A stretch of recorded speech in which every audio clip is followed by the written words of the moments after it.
Welcome back. Thank you so much for stopping by the boardroom, board members. This is the chatty chairwoman with the review for Love and Marriage Huntsville. Now, it's called The Road to Eutaw. Honestly, when Tiffany was saying Eutaw, I honestly thought she meant the state of Utah. That goes to show you how much I got to learn about Alabama. So this episode started off kind of slow, right? Especially when you open with the Whitlows and them talking about whatever it is they talk about, because it opens with them. They talk about her going to find her biological father, found out more about her biological father, and how before she does that, Tiffany wants to go sit down with her adoptive parents and let them know they're like very nice people, very kind and gentle people. She was very fortunate to have them as her adoptive parents. And of course they agree. And she did give some background that some time ago, her biological mother did give her the name of her biological father. She met the biological father, had a test for paternity, and it turned out he was not the biological father, and since then the biological mother has kind of discouraged contact with her. So then we go on with Miss Wanda, Tisha, and Marsau. They are looking at a food truck, I guess where Miss Wanda lives, Tisha's hometown, Bessemer, Alabama. And the truck is in such poor condition, it's going to cost about $40,000 to be repaired.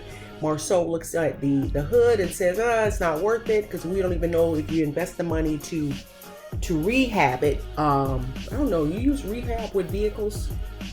If you invest the money to repair it, will it even move? So that is the question. So at this point, he said he's not interested in investing. Then we go on to the Tiffany and Mel trips. So clearly to me, Mel is bored with the interaction with Tiffany. She's so low energy, and you can tell she's not really that not that invested. It was kind of like a forced scene where they wanted Mel to participate, I guess so she can get more airtime. Because remember now, some of the earlier episodes, Mel is not really engaged, because normally most of her content comes from her interaction with Martell. So this is a period where they're still not filming together. So therein you see she's trying to get more exposure time. So she takes this trip with Tiffany, and Tiffany continues to talk about her story, shares her story, and how it's important to have your medical history. So that's another reason why she wants to find her biological father, and that her and Lewis are still talking about having another child. Lewis is against it. Tiffany is for it. And Mel said, listen to your husband. If he says you don't have the time for another child, then that's what you should go with. So they go to the local newspaper in Eutaw, and the guy says to the fact if there was a white woman pregnant during that time, that she could be severely harmed, or they didn't have any more documents or records about the school, because during that time, once integration happened, he said the population there was like 70%. So once integration happened, the whites in that town, 70% black, my apologies. He said that the population there was 70% black. So once integration happened in that town, white people started private schools. So I guess that's how white private schools started, so they can separate themselves from the black students. So there's no record of her mother, her family. So they cross the street and they run into this barber, and Tiffany shows the barber a picture of her mother, and he remembers her mother. Now remember, he said he was born in 1968. Tiffany was born in 1987. So I thought it was a very staged scene, because you can look down the street, there's nobody on the street. So I thought it was a very staged scene. Didn't buy it at all that he just so happened to be outside, and he's just so happened to know her mother, and that was the second stop they made on the trip. So anyway, that scene is done. Then we get to what was the real juice of the entire episode. And you know what? I'm starting to feel really sad for Tisha, because it's like the whole entire family is attacking Marsau. So it opens up with them kind of, I guess, reintroducing and introducing us to Tisha's family. Man, Tisha has a big family. I feel bad for her because it looks like she's the one that got out, meaning she's the really successful one in the family, and they all depend on her for support, financial support, right? So they introduce us to her brother TMan. So apparently TMan is going through the divorce, and on the show, he decides to tell his cousin Tiffany that his girlfriend Krishana is pregnant. So Krishana gets upset with T-Man because she said she didn't want anybody to know. They've only known a week. She wasn't ready to tell anyone. And he says, T-Man says that, they're gonna know eventually. So now this is Tisha's younger brother. And then we go on, and he tells Tisha that he's pregnant, that he's having another child. He's expecting a child. And she asks him, you don't use protection? You are still in the middle of a divorce. Why would you go out and have another child? And you are always talking about financial challenges and problems, but you're going to bring in another, you're not responsible enough to prevent a pregnancy? So Tisha was not impressed or pleased to hear the news in that regard. So, and then she did concur with Krishana that, it's too early to share the information because you want to make sure everything is okay. Then she moves on and talks to Miss Tiffany, her cousin. So Tiffany tells her, I know you don't know, but I'm in the middle of divorce. And Tisha says to her, well, we're strong women in this family, and you and your 4 kids, you focused on them. And Tiffany tells her, no, I have 5 kids. So she's in the middle of divorce and she has 5 kids. And Miss Tiffany said she was there. Tisha said she would be there for Miss Tiffany, whatever she needs. But I was like, wow, that is some family dinner, because all they're doing is dropping their bad news. That's a lot, especially when you are the most successful in the family. People come to you with all of their challenges and you want to be encouraging, but how encouraging can you be? How supportive can you be when people just are not planning or haven't figured out how they too can grow in their lives the way that Tisha has. So move right along. Then they bring on screen some man named Bernard. So even Marsau said that this man, he doesn't even know who he is in the family. Is he a brother? Is he a cousin? Whose child he is? But this man is loud, obnoxious, and not a good look. I was very disappointed to see this man on screen because it reflects poorly on the Black community to have him loud and disrespectful to Marsau like that on TV. It's a different kind of shade when you're disrespectful and rough, right? So it felt very offensive on so many levels to have this man. And clearly he can see, he's looking out the corner of his eye. He could tell that the camera is on him. So he just ups it up. He juices up his comments and his commentary. So he goes on to say his name is Bernard. I thought he was Tisha's uncle, but apparently not. Marsau said he doesn't know who he is in the family. So he calls Marsau controlling. He said that Marsau is disrespectful to his family because he says they're from the other side of the tracks. And then he goes to tell Marsau, you have too many women.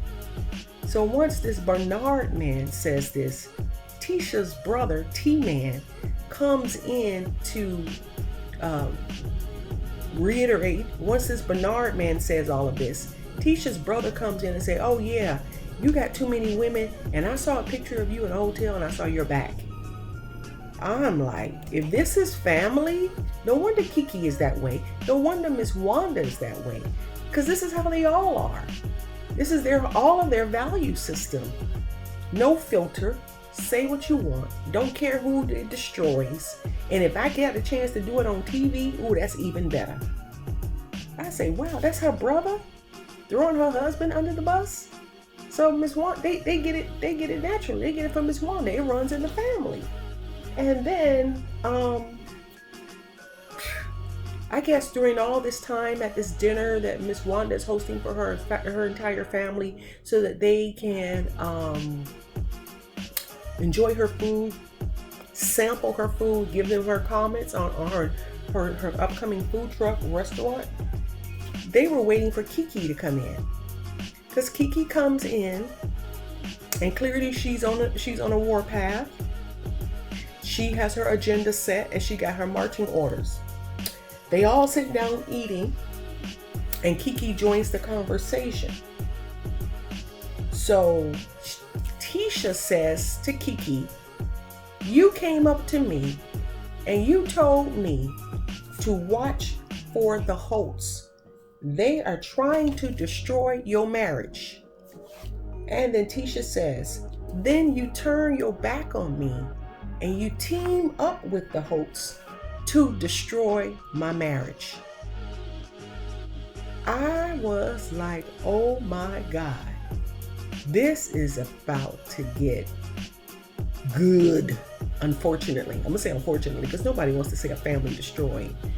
But clearly the agenda for this whole season is to attack and bring down Marsau. Last season it was Martell. And I'm not saying they don't bring it upon themselves by their behavior outside their marriage. That's not what I'm saying. But clearly that's the agenda. Marsau is the one. And let me tell you, Kimmy and Maurice better look out, because they're going to be, well, they might be this season, because the teaser for next week said, Marsau says to Maurice, yeah, your wife told you can have a good time, but it should not include adultery. So Marsau is trying to take the fire off him, and he's throwing Maurice under the bus. But clearly the goal is to attack the marriages of the Scotts. That is the whole goal. Think about it. What else would they be talking about if it wasn't for this? Martell and Mel are not even filming. Destiny can't talk about her marriage on the show. As a matter of fact, when she was on Carlos King's Nightcap, she said, she gave the reason why she's no longer married. So go over to my my segment on actually, I didn't put that part in there, but she gives the reason. She said that her and her husband are no longer together because his mom was always in their business, and he could not separate himself from his mom's driving his life, directing his life, even at that age. That's what she said. Now, to hear her say it, it sounds more convincing. I know I don't sound very persuasive, but anyway, that's the agenda for this season. There's nothing else going on. Remember now, they're not doing business together. They can't talk about that, right? Tisha's out of school. That's done. They built Black. That's done. Mel kind of talks about her businesses, but that's not as drama filled, right? Tiffany and Lewis are boring.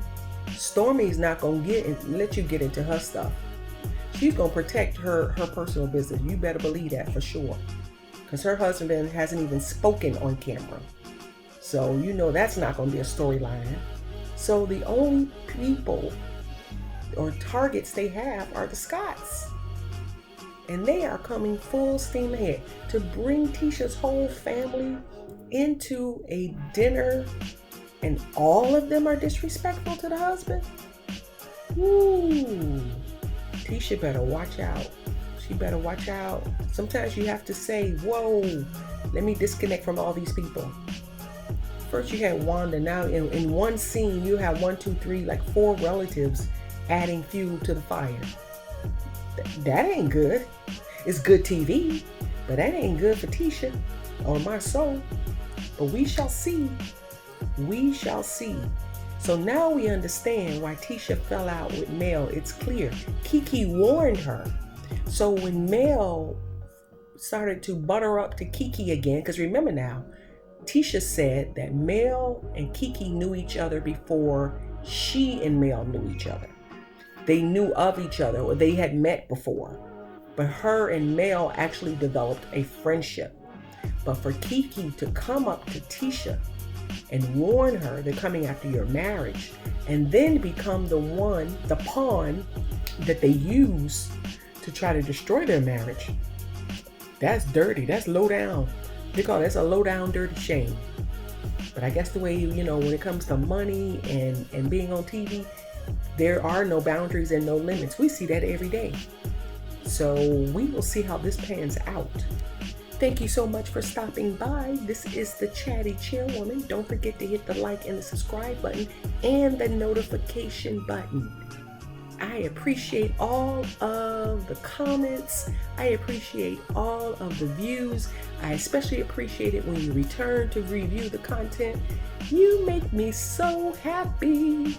Oh my gosh. Oh my gosh. I am trying to get it top-notch content, top-notch images as I learn this process, because I appreciate your time. Once again, I understand in these YouTube streets, there are millions of options. And when you give me your 5-10 minutes, I try to keep them brief because I know your times are is precious. When you give me your time, I am honored. Thank you so much. Bye-bye.